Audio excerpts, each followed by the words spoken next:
Hello everyone, welcome back to my channel. My name is Brittany, this is the Brittany React Show, and on this show we talk all things entertainment news, movie news. We talk about the strikes a lot. We do have a bit of a strike update today, and we have some really strange WTF news, so you're gonna want to stick around until the very end. How are you guys doing today? Hi the Modern Designer, hi Mickey, hi Natanya. Hi, the Blue Gecko Nerd. Hi, Star Film Studio. Hi, Editing Geek. Hi, Edgeman. Hi, Connor. Hi, Trevor. Hi, Rhea Roo. Hi, Little Joe's Animation. Hi, the Cover Girl. Hi, everyone who's here. Alright, so let's just get to the first topic. And I do want to start with entertainment news today, because we actually have, like, a fair decent amount of entertainment news today. I was impressed. So, Ryan Gosling has officially been submitted for Best Supporting Actor. So I think this makes sense. I think he's definitely more supporting than lead in that movie, so I don't think this is really surprising here. But what did surprise people was that Barbie is being submitted for Best Original Screenplay over Best Adapted Screenplay. So it's being considered an original movie instead of a movie based off of something, which is very fascinating, and it's become very controversial online because everything does. Some people think this is really fair. They think it should be counted as adapted because it's based off of Barbie. However, the reason why it's getting the pass for being original is because, according to them, because Barbie is based on a doll, it's not technically based on previously published material. So that's how they're getting away with calling Barbie an original movie. What do you guys think about this? Do you think that this is, do you think this is fair? Do you think Barbie should be considered original, or do you think it should have gone an adapted screenplay? Little Joe's Animation says Ryan Gosling was the best thing about Barbie. A lot of people say that. He was one of my favorite parts. I don't know if he was my favorite, but he was up there. In fact, now that it's on digital, I really need to go watch it again. Okay, Natanya thinks it makes sense. Yeah, Jamie says original. Okay. Oh, we're talking about that later, Wilderness. That's part of the WTF news. Okay, Natanya says poll. Let's do a quick poll then. Oh, so, do you guys think Barbie is original or adapted?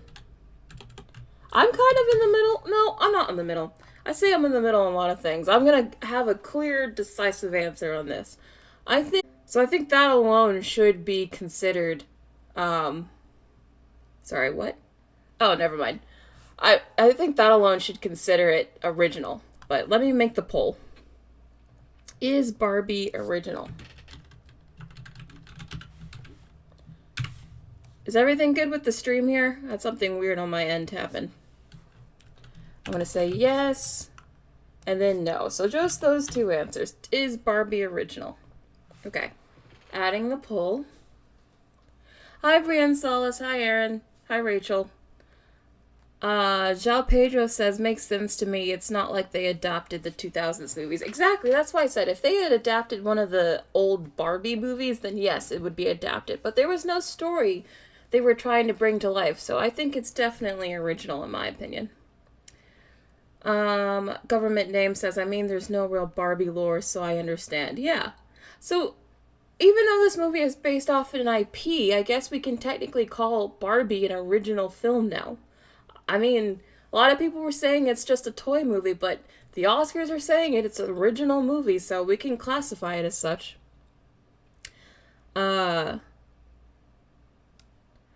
I could wait to give my opinion until after the poll. Although you guys should be giving your own opinion. Don't just listen to me. Alright, going to what the poll says. So, is Barbie original? 80%. That's significant.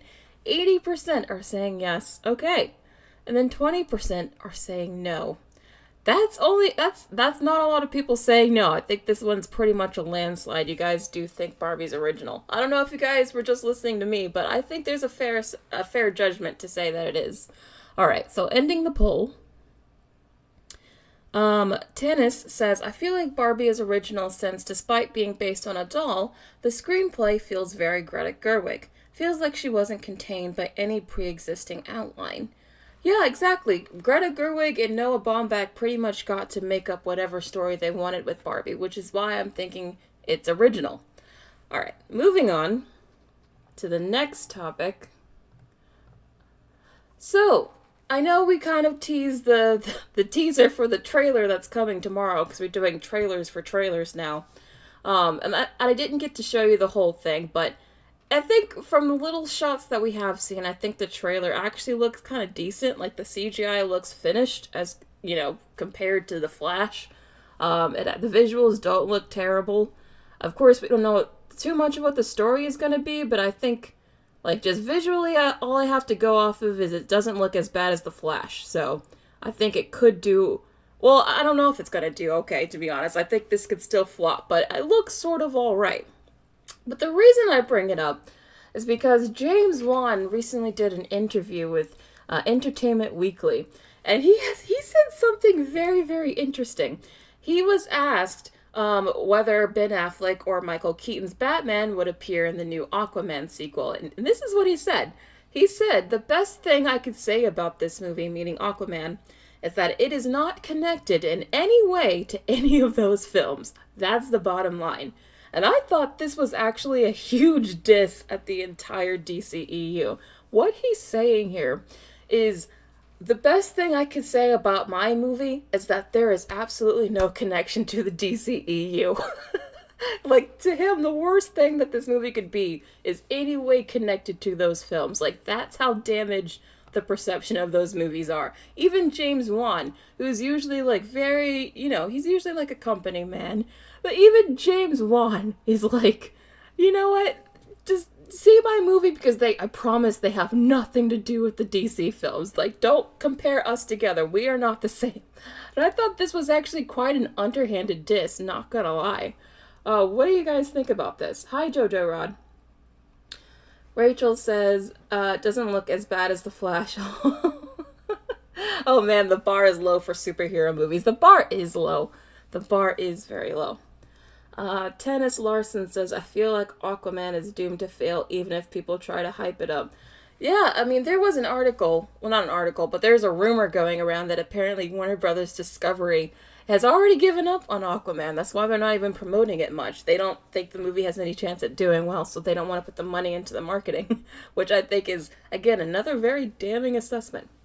Omar says, yeah, James, no, the DCU is a train wreck, right? Everyone can see it. Everyone. I just love that. He's like, the best thing I could say about this movie. Like, the best.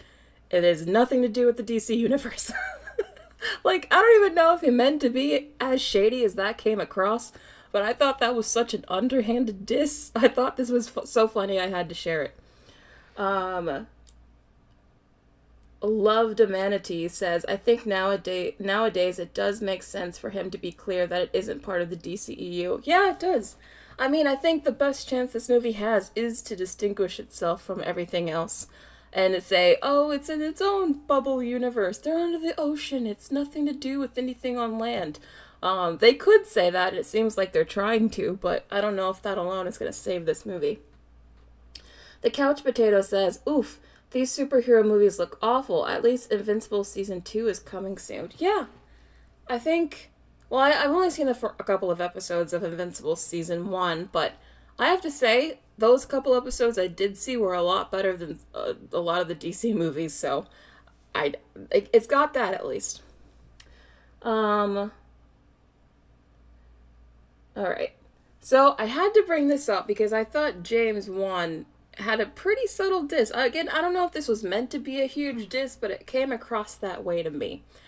So we'll see what happens with DC. Again, James Gunn has a huge, huge task ahead of him. I don't know if the Superman film is enough to turn things around, but we'll see.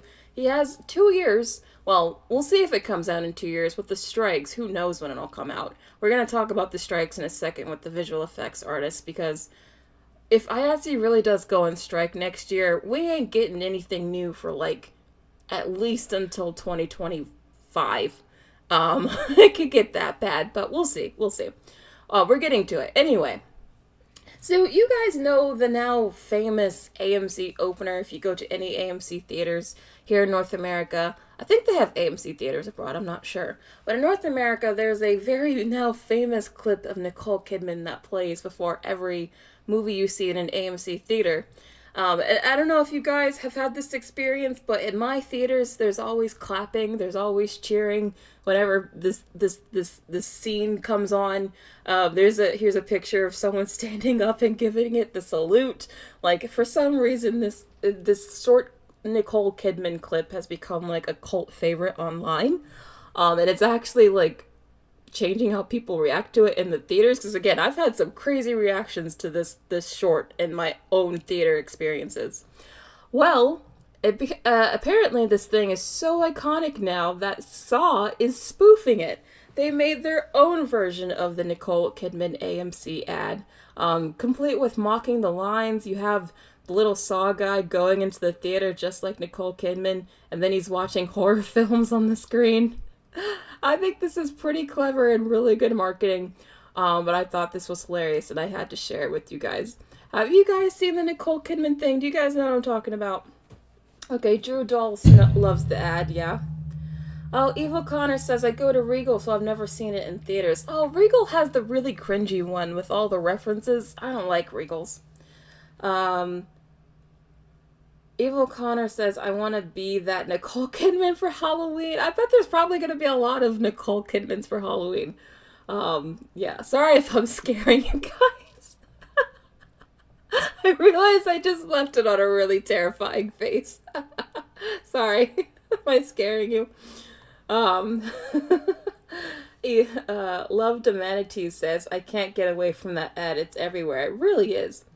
Rachel says, this is brilliant. A great way to advertise without using actors. That's a great point. Saw can't use its actors to promote right now because of the strike, so they're using the doll to do the promoting for them, which I think is really, really smart. That's a great point. Am I scaring you guys?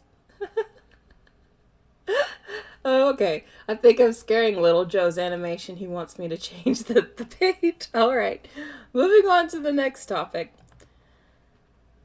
Alright, so we have the final trailer for Gareth Edwards, the creator. It's an original sci-fi film. It's about AI. I've been telling you guys about it because I actually think it looks really good.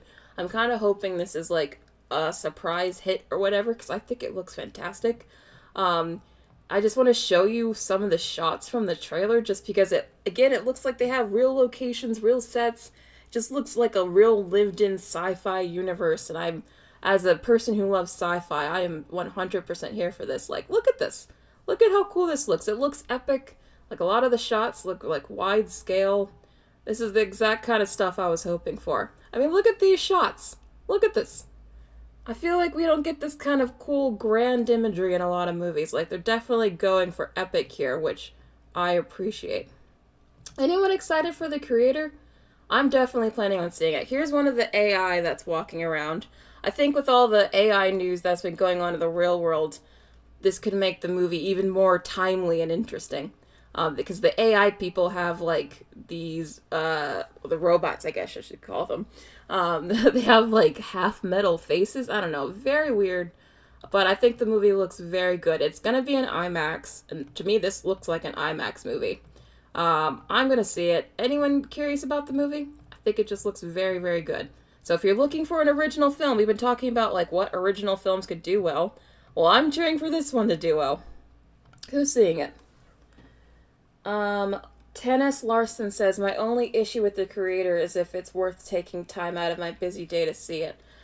I hope it is. I mean, the thing is, though, if we want original films to succeed in theaters, we gotta support them when they show up.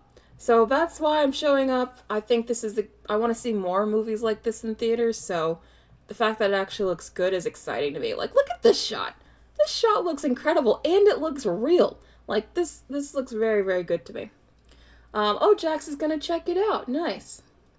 Evil Connor is curious, but he hasn't seen the trailer yet. Try watching the trailer. Yeah, Ryu, I hope it's not predictable. Omar says it's giving Dune. I guess that's why I like it. It's kind of giving wet Dune.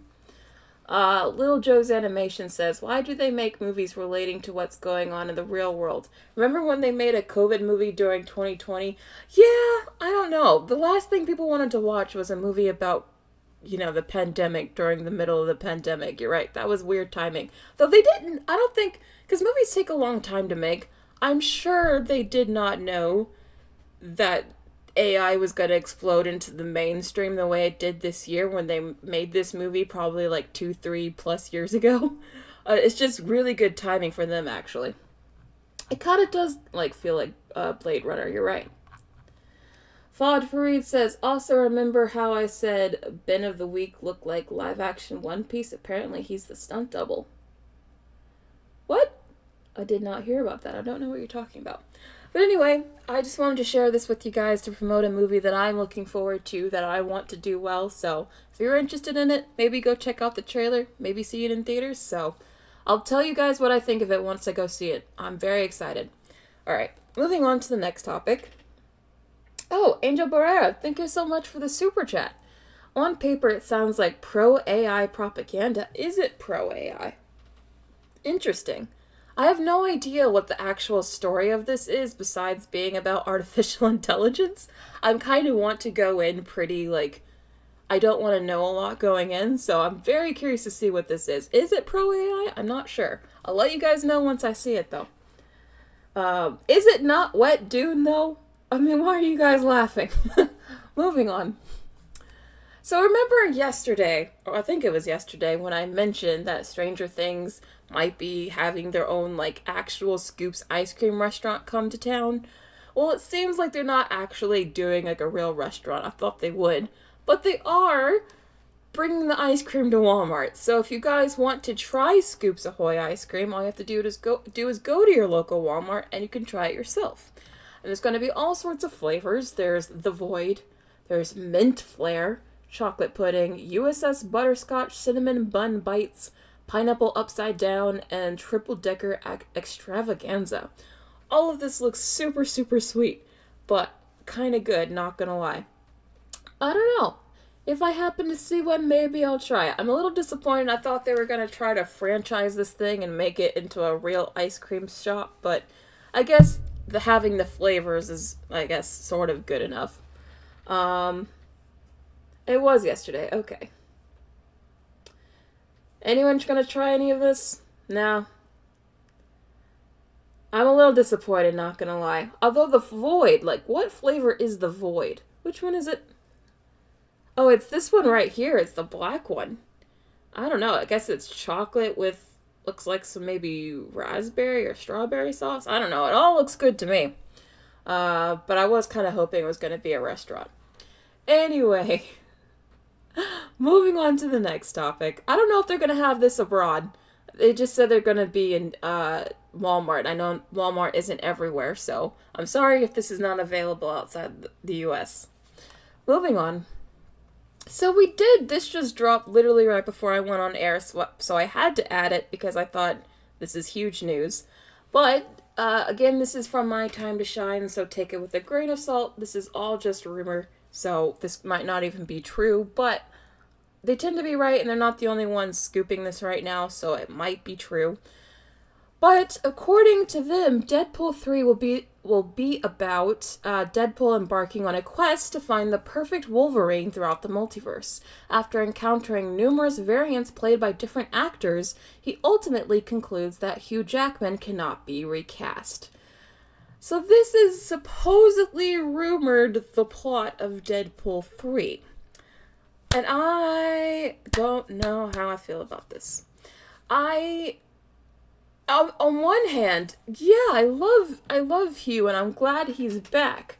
But I'm a little worried that the entire plot is just going to be winks and nods about, again, corporate mergers and, a bunch of really deep-cut Hollywood inside jokes about how this movie came to be. Because this exact synopsis kind of makes me seem like that's what this movie is going to turn into. Again, I'm still very much nervous this movie's just going to turn into Marvel's version of The Flash, where it's just nothing but cameo after cameo. Because apparently there's a rumor that Daniel Radcliffe could be one of the cameos as Wolverine that they're talking about. So that we're talking about those kind of cameos. I don't know if, like, I mean, I'm excited for it as a nerd who likes this stuff, but I'm trying to think of the larger perspective of just like the casual moviegoer. Is this the kind of description that's gonna get like someone who doesn't care about comic book movies excited? Because this sounds so like inside baseball to me. What do you guys think? Yeah, EC Hunter, the plot sounds dumb to me. Yeah, that's kind of how I'm thinking. Jordan Davis says trash. Yeah. Kyle says the plot was farted out. Oh god, you guys are not letting up. Interesting. Omar says, I'm skeptical of this movie. I love the X-Men, but isn't this just more nostalgia bait? That's how I'm feeling, Omar. I'm like, everything I hear about this movie is making me more and more nervous about it, and I just want to be excited. But this plot is sounding too... And I know Deadpool's supposed to be meta. That's his whole thing. I get that. But I feel like the first Deadpool movie did meta really well. He was still talking to the camera and made little inside jokes, but it wasn't the whole movie was about the inside joke. Deadpool 3 sounds like it's literally gonna be a 3-hour inside joke. And I don't know how many people are in the inside. That's kind of what I'm worried about. Cheetah Viper says Ryan needs to do better. Oof. Okay. Evil Connor says Ryan Reynolds wanted to explore his bi side in 3, but producers didn't want it. Yeah, I did hear that. It's a shame, because they sort of alluded to it in the first one, so that sucks. The Couch Potato says, why is Deadpool looking for a perfect Wolverine? I have no idea. I guess we'll find out in the movie, but they better give a good reason other than because the fans like Hugh Jackman. Because that's what it's sounding like to me. I really hope this entire movie isn't just tailor-made to the very online Twitter crowd. Like the Twitter fandom nerd crowd that, follows all this stuff and knows who my time to shine is. I feel like that's who this movie is tailored to. And I just don't know how big that audience is. The Blue Gecko Nerd says, I feel like Disney be trying to milk out these Marvel franchises. Oh, you think? They're trying? There definitely are. They've been milking this thing since the first Avengers movie. Denisha Clower says, they have to take into consideration that everybody doesn't read comic books. There's a small percentage of people that are Marvel fans that read comics versus watching the movies. Exactly. I think this is going to be very, very confusing for just the average commoner. I think people still would be interested just because people like Hugh Jackman, people like Ryan Reynolds. I don't think the movie's gonna flop. I just don't know if it's gonna be A, well received, and B, I don't know if it's gonna reach the hype that people expect it to reach. I think this could be a successful disappointment. That's my prediction on this movie's box office. A successful disappointment. Kind of like Wakanda Forever. There's a rumor that Taylor Swift might be in it, and she's friends with Ryan Reynolds, so maybe. Maybe it'll just be a quick cameo, though. Alright, maybe I should do a poll for this. Who's excited for Deadpool 3? Alright, doing a poll. Who's excited for Deadpool 3? I'm gonna say me. Totally looking forward to it. And then no, lost interest in the MCU. And then there's going to be I need to see more marketing. And then the last option will be I'll just wait to see it in theaters regardless. I mean, on streaming regardless. Streaming movie. Okay. Putting the poll up.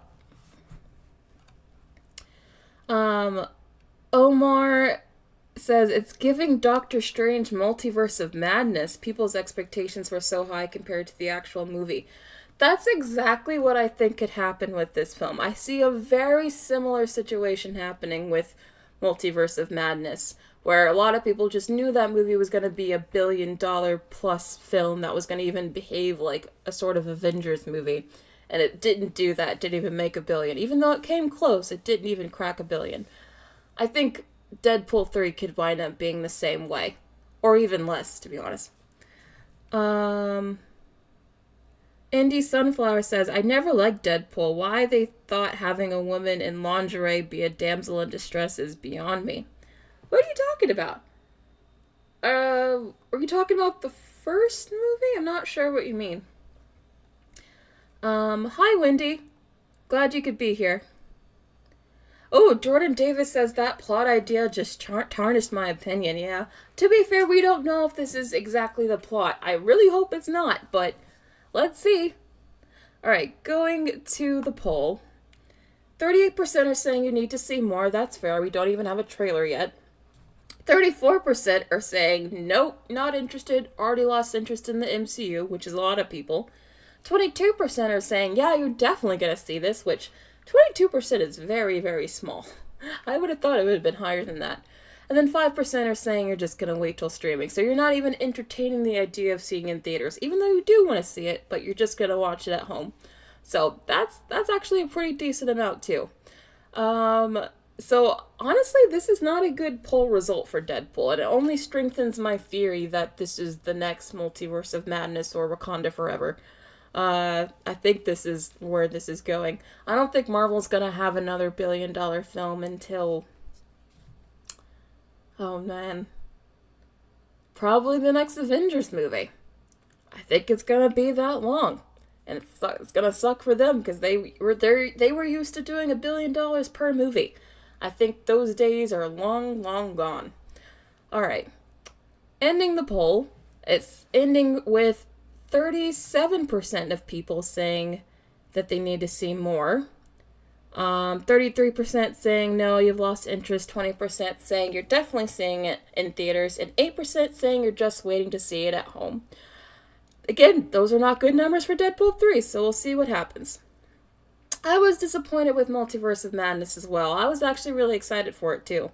And they also brought back the X-Men. They brought back Patrick Stewart for Multiverse of Madness. So they already brought back at least some of the X-Men to try to get people in theaters, and that still didn't get it over the $1 billion mark. So I don't know why everyone's thinking that suddenly bringing the X-Men back is like a guaranteed $1 billion movie, when the last time we had an X-Men film was Dark Phoenix, and that was a disaster. So anyway, those are my thoughts on the Deadpool 3 movie. I will be updating you guys on what happens with this film. I think it's going to be very interesting to see how it does in theaters. Alright, moving on. So, Time just released their 100 Next Generation of Stars list. So this includes a bunch of different people, but there's a list of actors on here that they think are essentially the new up-and-coming movie stars that you need to look out for. So we have Julio Torres, Paul Mescal, Maya Hawke, Emma Corrin, Bella Ramsey, Rachel Zegler, Ramsey Youssef, Lily Gladstone, Stephanie Sue, Corey Hawkins, and Tyler James Williams. I know most of these names, not all of them, but I do know most of them. The reason I'm bringing this up, because Hollywood's been having this discussion about who is a movie star still? Like, who can actually get people to come to a theater to see them just for their name alone? And I'm looking at this list here of these, apparently bright up-and-coming actors that Hollywood should be looking out for. And other than, say, Bella Ramsey and Rachel Zegler, and maybe Maya Hawke because people know her from Stranger Things, I'm willing to bet 95% of the world has never heard of the rest of the people on this list. Even though Hollywood really loves themselves some Paul Mescal right now, and I'm sure he's very talented, but the only thing that he's really done is like an indie film that not a lot of people saw, and they're saying he's the next movie star, and I'm just like, no one knows who this guy is besides like film Twitter. But of course people know who Bella Ramsey is. She's who I think has the biggest chance of becoming a big star. The rest, I don't know. Especially Rachel Zegler. Unfortunately, I think she's already hurt herself a lot. I want Stephanie Sue to have a great career, but I don't know. I don't think she's really had anything big come off of Everything Everywhere All at Once. She was the girl that played the daughter in that. I would love to see her doing more things, but again, is she going to be like a huge movie star? I would love to see it, but I don't know if I'd put her on the list. Oh god, not the tomatoes, y'all. Yeah, Jenna Ortega should be on here. That's a great point. Why is Jenna Ortega not on this list? Zendaya, I'm sure, was on a previous list. She's not really that new anymore. Sexy Rhino says, from the list, Maya Hawke and Stephanie Sue are the only two I immediately recognize. Yeah, Emma Corrin was Diana in The Crown. I do know who Emma Corrin is, and she was also in a movie with Harry Styles that I saw. But I don't think Emma Corrin is like a household name. Again, who do you consider to be a movie star? A lot of you guys are saying Zendaya and Jenna Ortega. They're not here. Maybe they were on a previous list, but they're not on this one. I don't know. I just feel like the definition of up-and-coming, rising major star is like changing over the years because there aren't really a lot of actual movie stars left. Denisha Clower says, Maya Hawke will strive in this industry regardless by her mother and father. I know. Maya Hawke has the benefit of nepotism on her side, so she'll probably always be fine. Wendy the Baptist says, literally Rachel and not the iconic Jenna Ortega. I know, I didn't create this list. This was all time. I just think it's funny that Hollywood really, Hollywood will throw out some people's names as if they're the hottest thing in the world.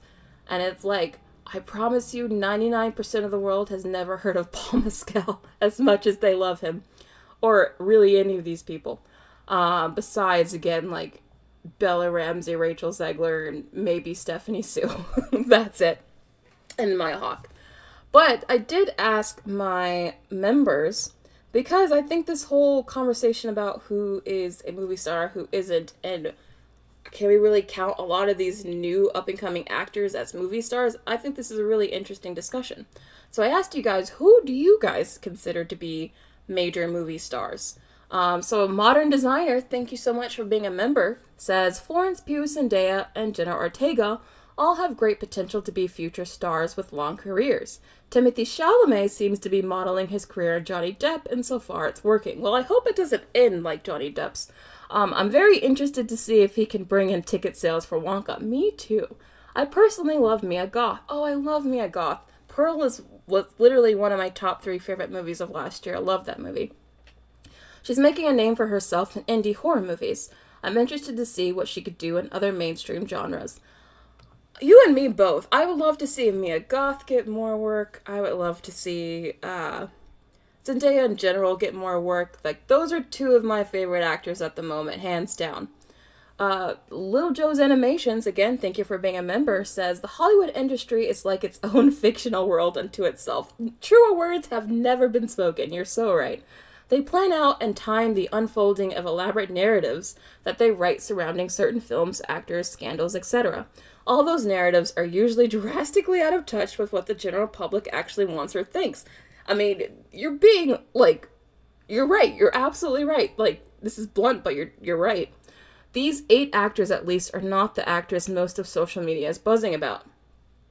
That said, new talent needs to be allowed and incorporated. At the end of the day, this is just Time's perspective on the next top potential actors in the future. How they came up with these people really only needs to be based on a smaller community of very vocal fans or a couple of niche polls or statistics.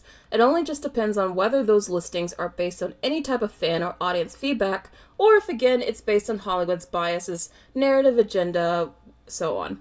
Also, freaking Aquafina. I know. I couldn't say that better myself, Little Joe's Animation. You made a lot of really great points there. I think Hollywood, I've seen this happen over the years, really, where they'll just take, a random up-and-coming starlet, and they'll just, really push them super hard. There'll be a few years where you'll just see them in everything, where it seems like their career is really on the up and up because Hollywood has convinced themselves that they are the next big thing and that the general public just loves them. And then that said actor actually tries to do a couple of movies where they try to prove that they can, be a name and be a draw in theaters, and then several of those movies flop, and then the narrative goes up in smoke, and you realize that no one actually cared about them other than Hollywood. That happens to a lot of people. I think low-key it could happen to Florence Pugh. I like Florence, not a hater. I think she's fine. I just think that she is one of those people where I feel like the industry heavily hypes her more than I think she's proven herself to be worthy of that hype. There's lots of other actors I could name like that, but Florence Pugh is one of those people that come to mind where I'm like, I actually willing to bet, like, if you just went out on the street and, like, asked random people about Florence Pugh, like, 90% of people still wouldn't know who you're talking about. That's what I'm saying when I say I think she's a little bit overhyped. Not that she's not untalented, I just don't think that, other than Oppenheimer, where maybe you remember her for her tits, you probably don't really know her from much else. John Burns, thank you so much for the super chat. Hey, heading to dinner, keep up the good work. Oh, I'm sorry you had to go. I hope you enjoy your dinner. Thank you for the super chat.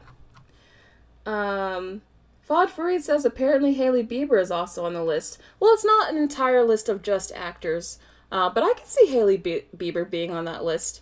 I think Hailey Bieber gets a bad rap. I don't think she's that bad. I'm not sure if Millie Bobby Brown has been on time before. I'm sure she should. Oh, Jessica H says, I'm tired of Emma Stone and everything. I like Emma Stone. I feel like she hasn't been in too much lately. The last thing I saw her in was Cruella, and she was really good in that. Wendy the Baptist says, Florence is good, but they're putting her in too much stuff that no one cares. Exactly, that's what I'm talking about. And she has not really even proven herself to be a draw on her own yet. So I don't understand why there's so many articles about how she's one of the last hopes for a young superstar or young, like, movie star. And I'm like, no, I don't think so. I think Zendaya or even Jenna Ortega have a much better chance at that than Florence. Nagisa, who is Emma Stone? I don't believe you don't know who Emma Stone is. You're pulling my leg. I know Eva Connor. I could watch anything Emma Stone is. She's a great actress. Ooh, the modern designer says Awkwafina is like nails on a chalkboard. Yeah, Awkwafina is another one of those actors where I really feel like Hollywood has been just pushing her for ages at this point. I just don't know who's biting. Her and Tiffany Haddish, too. Tiffany Haddish is in everything. She was in Haunted Mansion. I'm like, who is hiring Tiffany Haddish? And she was at the VMAs last night acting a fool. I don't know. There are just some people where it's like, they're really pushing them hard. But why? Alright, moving on to the next topic. Oh, not next topic, but next comment. The modern designer, oh, you have another comment here, says, I feel like the pandemic showed a real gap between the audience and well-known movie stars like Leonardo DiCaprio. Yes. Will Smith, The Rock, and Nicole Kidman. People want more relatability in the people they see on screen. Yes, true. I think that's partly the reason major legacy franchises are flopping. Movie stars have lost their relatability and their star power with it. That's a really insightful comment. Yes, that's a good point. Is it that we really need to feel like we can relate to the modern movie star now? Is that what it is? I mean, I would say Leonardo DiCaprio is one of the last major movie stars, and I don't find him to be super relatable unless you refuse to date anyone over the age of 25. I mean, Will Smith was a major movie star until, the Oscars happened. And The Rock. And then you have Nicole Kidman, who's making AMC ads, so this list you just gave me is actually not that promising, but you still make great points. Mary Lynn Cherry says, thank you for being a member. I have seen some movies with Awkwafina and minor roles and some shows starring Bella Ramsey. Don't know anything about the others. Young movie stars in my eyes are Zendaya, Tom Holland, Timothée Chalamet, and that's about it. I would say those three are probably the biggest for the under 30 crowd. For sure. And Jenna Ortega, so those four.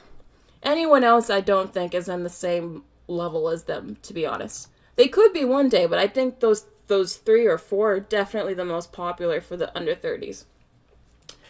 Denisha Clower says Tiffany is definitely not a good comedian or actress. That's what I've been saying. But she's in everything. I don't get it. And normally I say no hate to the people I make fun of, but no, all the hate to Tiffany Haddish. I don't like her. Okay, Natanya says Anne Hathaway is my favorite actress. She's always been one of the actresses I really like too. Even when there was like a weird Anne Hathaway hate train a while back, I still liked her back then. I never understood why people didn't like Anne Hathaway, but yeah, I like her too. Riru says they're waiting for the younger generation to pick the new stars, but they're more into social media. Honestly, you're very, very, very much right. I think the like really young Gen Z and Gen Alpha, they care more about the stars on social media than they do about movie stars.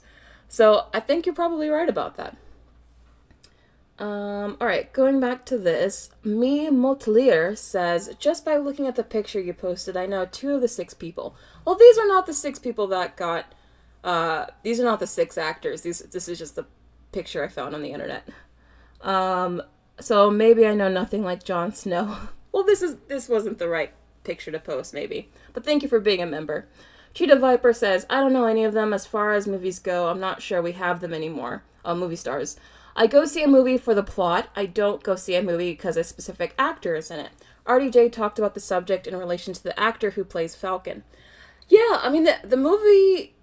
All of the actors from the Marvel universe have been talking about this because they've been... Even, like, as she just said, the actor who plays Falcon, Anthony Mackie, he's talked about this a lot in interviews where he's like, yeah, he knows people go and see these movies for the superheroes, for, you know, to see all these superheroes teaming up. They don't go see the movie for Anthony Mackie.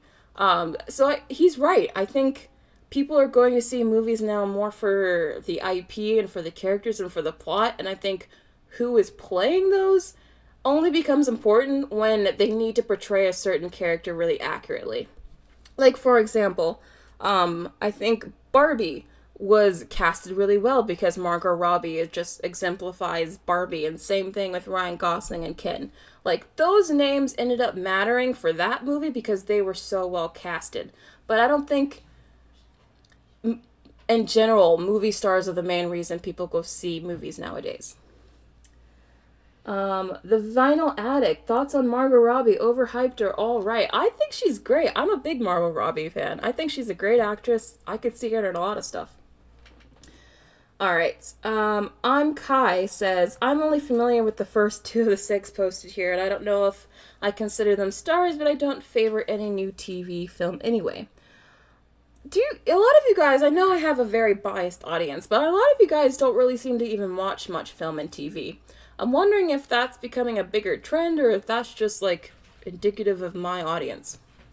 And again, I don't know any of these people. These were not the 6 people that I was talking about. This was just an image, so sorry I confused a few people there. But anyway.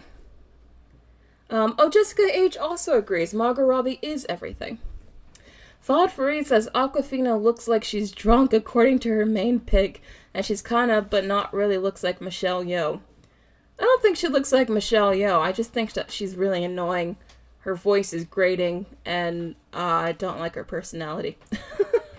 Harsh, but those are my opinion. Anise Alchemist says Barbie has a very good cast of actors. That was a factor in seeing the movie. Exactly. If you cast them well in the right roles, then the actors matter. But I think that it really just it depends on the property and who you're casting for. Angel Barrera, thank you so much for the super chat. Darn, I was hoping my name would make the list. Oh, sorry. Maybe one day, Angel Barrera. Maybe one day my name will be on there. I don't know. Alright, moving on.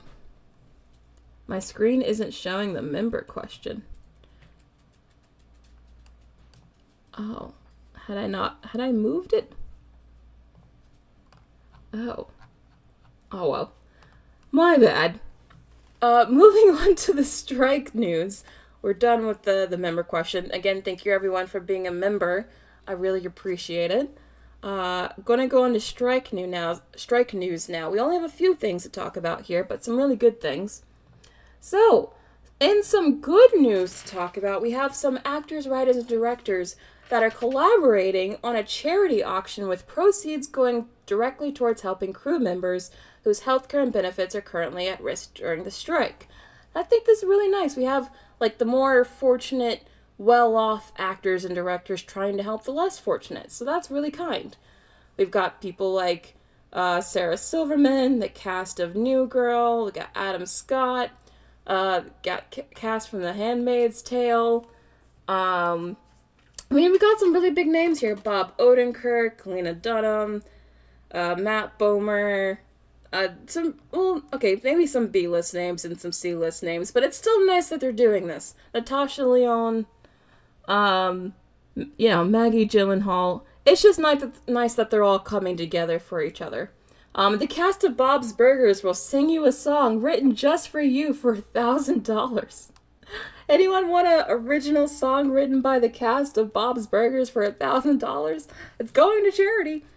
But I thought this was really amazing. I had to share this with you guys. So good for everyone here, honestly. Again, I think this just shows you that no one believes these strikes are ending anytime soon because they're all trying to help each other out. Anyone surprised by any of these names? I think, to be honest, I'm not surprised by any of them. Maybe Lena Dunham, but that's it.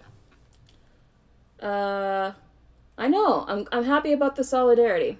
I like Anya Taylor-Joy, Mary Lynn. She's fine. I just feel like she never ends up being brought up in these discussions much. I feel like she's often forgotten. Nagisa says, I mostly see anime and Marvel and rarely original stuff unless they get popular. Yeah, I'm seeing that more and more. I feel like people are just tuning away from, the regular movies and TV stuff. It's happening slowly, but I'm definitely sensing a trend here. I think the strike could definitely hasten that trend a lot. Denisha Clower says, people need to search the film director Peter Greenway. Oh, he predicted the downfall of cinema. Oh, maybe I should look that up. That sounds interesting. I'll look that up, Denisha. Thank you. Alright, moving on to the next thing. Speaking of Margot Robbie, since she's been brought up in this stream a lot, she was just on the picket line. We have Barbie herself picketing for everyone else. And I think that's very nice of her, very kind. She didn't have to do this.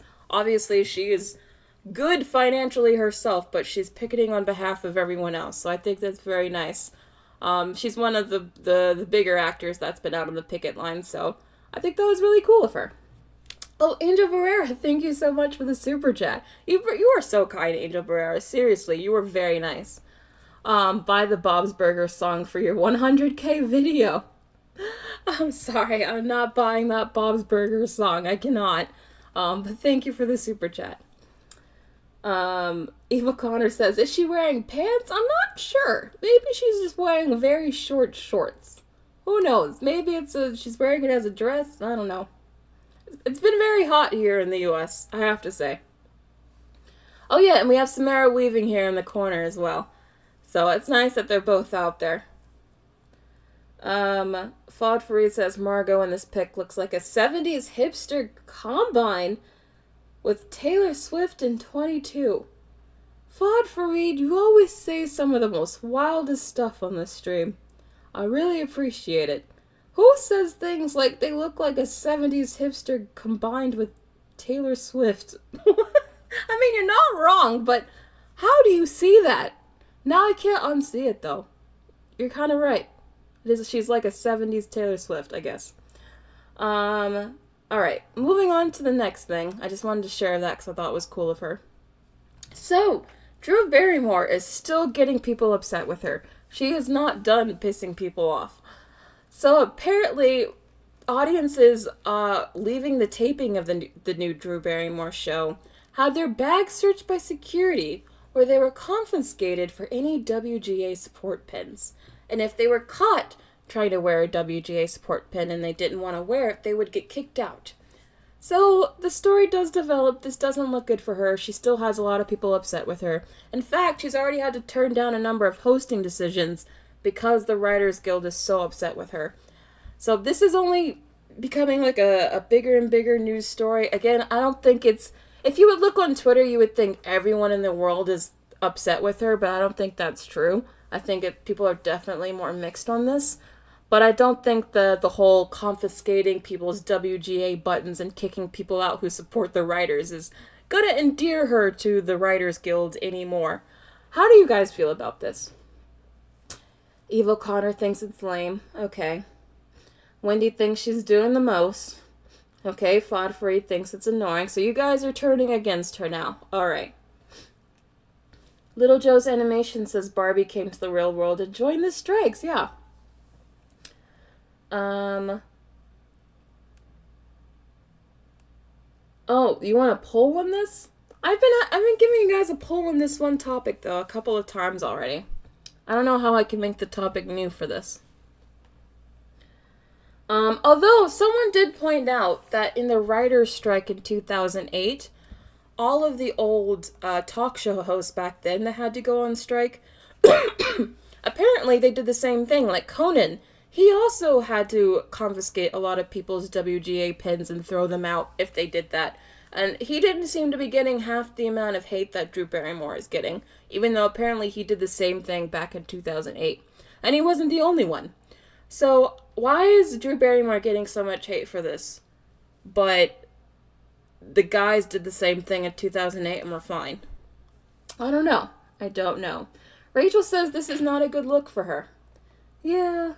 Okay, but Jax is still supporting Drew. Interesting.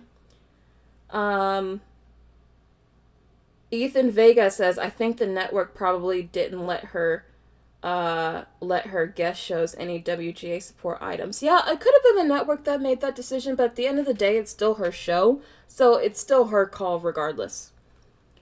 Little Joe's Animation says, come on, Drew, people are still coming to the show. Why do this? She needs to put an end to this. I don't think she's going to put an end to this unless, like, the WGA threatens to kick her out of the guild or something. I think she's already made up her mind, to be honest.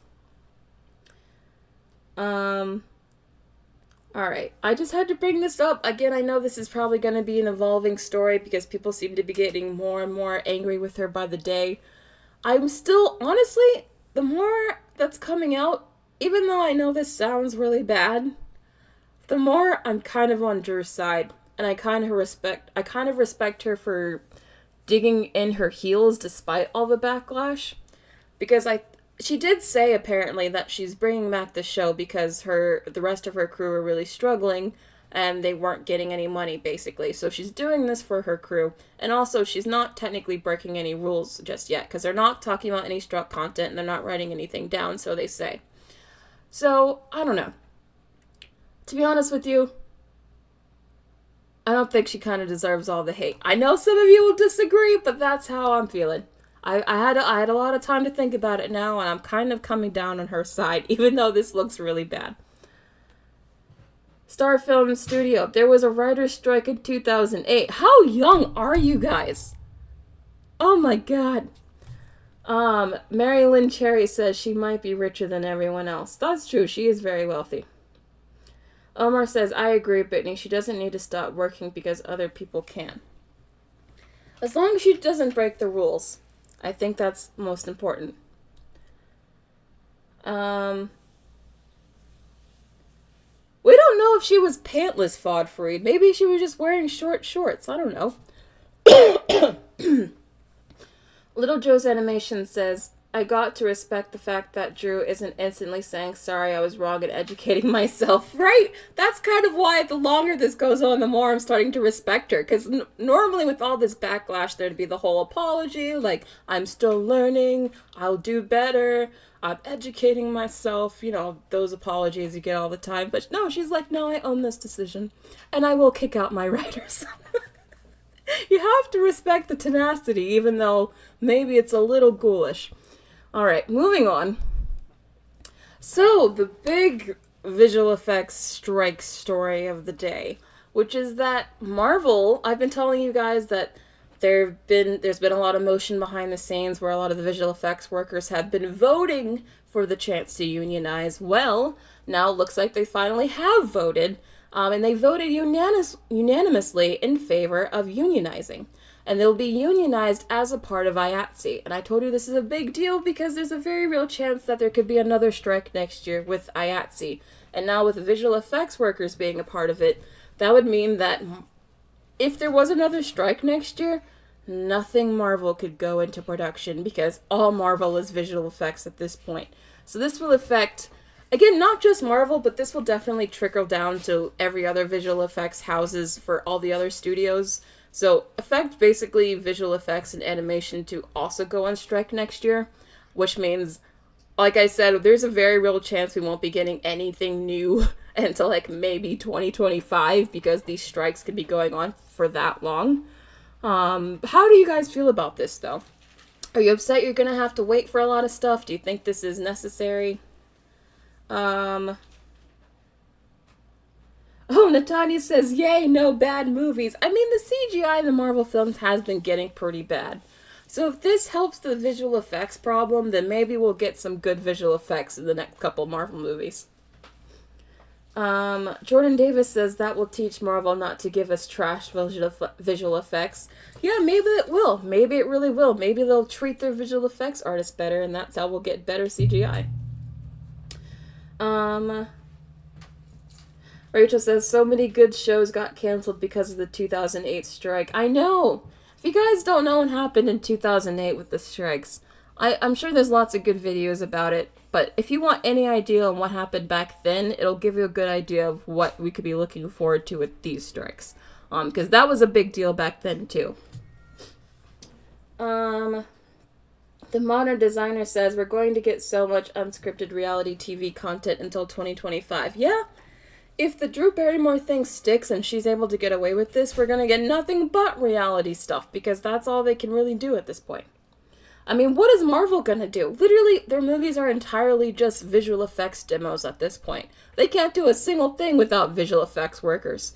If they go on strike, they're screwed. They're totally screwed. Omar says, I was watching the Pirates of the Caribbean movies the other day, and it makes me mad that movies are going away from doing practical and resorting to only doing CGI instead of a mix of both. Yeah, definitely agree. You'll see movies from 20 years ago, like 15, 20 years ago now, that look as good or even better than some of the movies coming out now. Like, I would argue the Pirates of the Caribbean movies look better than The Flash and Ant-Man and the Wasp: Quantumania. Even those two movies came out this year, they look worse CGI-wise than those pirate movies that came out in like the 2000s. And that should not be happening. That's really embarrassing. Soggy Concha says, I was worried about those Marvel visual effects. Thank God they're unionizing. I know, they really needed to do this. Caldonia says, visual effects has not been the main problem with Marvel, so this won't change much.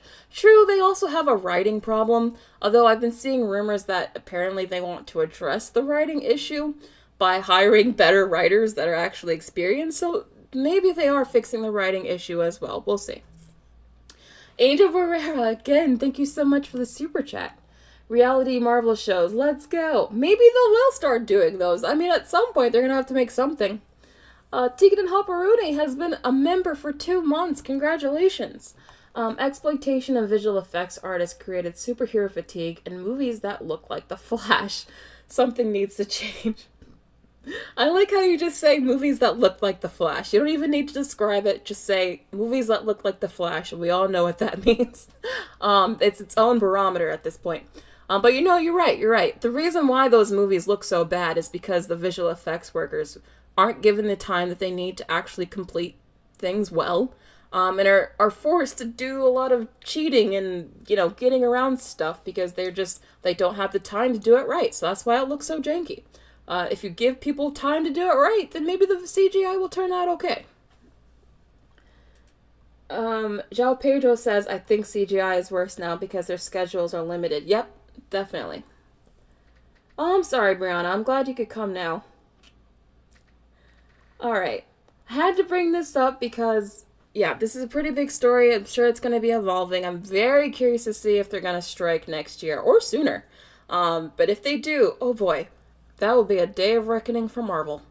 Alright, now moving on to WTF news, and that'll be it for today. So, WTF news, though this is not the comment. So, have you guys seen the giant sphere? I'm sure you guys have seen the giant sphere in Las Vegas. In fact, I just moved from Las Vegas a year ago, and I saw them building the sphere in real life. This is apparently what the sphere looks like on the inside, and it's one of the largest screens on Earth. Here's a video of how large this screen is.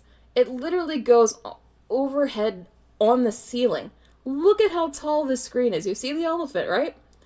Again, it's the giant sphere where you can, like, project images on the outside. You've seen, like, probably viral photos of, like, the giant eyeball or whatever, but look at how giant the screen is. That's crazy to me. That's the first WTF news. I do have more. Anyone actually planning on going to see this? I kind of want to go back to Vegas just to see something in this sphere, to be honest. I know, it is pretty crazy. Yes, we're going to talk about the aliens in a second. We're talking about the aliens in a second. It is very large. I feel like going there, I'd feel like I was actually in the movie. Like, that's got to be as immersive as you can get, right? Oh no, Denisha says, I'm good. You wouldn't want to see that? I think it looks kind of cool. Lil Joe's Animation says, I don't want a screen that big. Still a cool accomplishment. I'd do it at least once. I just want to try it. Americans always doing something crazy. Is this an American thing? I guess we are obsessed with making everything as gigantic as it needs to be. You know what's funny? I studied abroad for a few months in the UK when I was in college, and one of the first things that stood out to me when I was in the UK was that everything felt so much smaller. Like, the houses felt smaller, the cars felt smaller, the roads felt smaller, and it just really, like, hit me, like, we make everything too dang big here in America. Like, we don't, why do we do that? But anyway, that's a random side thing. Moving on to the alien news. The alien news, y'all. The alien news. We've got alien news. So, in a Mexican Congress, a journalist has proposed 1,000-year-old alien corpses. Now, apparently this has already been debunked. Sorry to, get your hype up too much, but firstly, it was a crazy past 24 hours because this wasn't debunked right away, and a lot of people really thought this was real. And I thought, seriously, for like a good 12 hours there, that we had like our first legit proof that aliens were real. Because I was like, what the heck? I mean, they even have like you can see what their anatomy looks like on the inside. I mean, this fake is very, very convincing. They showed how apparently they were supposed to lay eggs and how they have a pelvis, but they don't have any genitals. But they found out that how they've done this before, how they made this, and they assembled actual human body parts together, stolen from indigenous graves, to create fake alien bodies to fool people. While everyone's been freaking out about possible aliens being real and, like, us getting actual proof, turns out it's, even worse than we could have imagined. So yeah, this is, I think, the ultimate WTF news, because what? This whole thing was, like, crazy AF to me. Yeah. So I had to share this because it really freaked me out. And I went through a crazy past 24 hours where I was like, wait a minute, aliens? But then no aliens. Oh, but then mixed indigenous bones. That's even worse. But yeah, pretty crazy. Pretty crazy. It is grave robbing, yeah. I don't even want to show this image anymore. It is kind of gross, yeah. So I had to share the alien news because that was definitely, like, I couldn't have WTF news without talking about it, even though it's been debunked. It's just messed up. Anyway, that was the show for today. How are you guys? This was a great show today. I had a fun time talking to you all. We will see each other tomorrow at 7 p.m. Eastern Standard Time, as always. And I'll answer just a few more questions, and that'll be the end of the show today. I'll do like 3 questions, and that'll be it. Oh, we have a super chat from Little Joe's Animations. Thank you so much. Tech billionaires are talking about creating biological beings like humans by 2050. This AI robot stuff is way deeper than we realize. Oh yeah, for sure. I think by 2050, half of us will be cyborgs. The other half will be in some sort of dystopian cyberpunk reality. sounds out there, but I legitimately think our future is going to be very weird and messed up. So, we have a fun future to look forward to. Thank you for the super chat. Brittany movie roast. Yes, I know you guys want. Okay. What do you want me to roast, though? I don't know. I could roast, but I guess I need an idea. Alright, I'll do one more question, and that'll be it for today.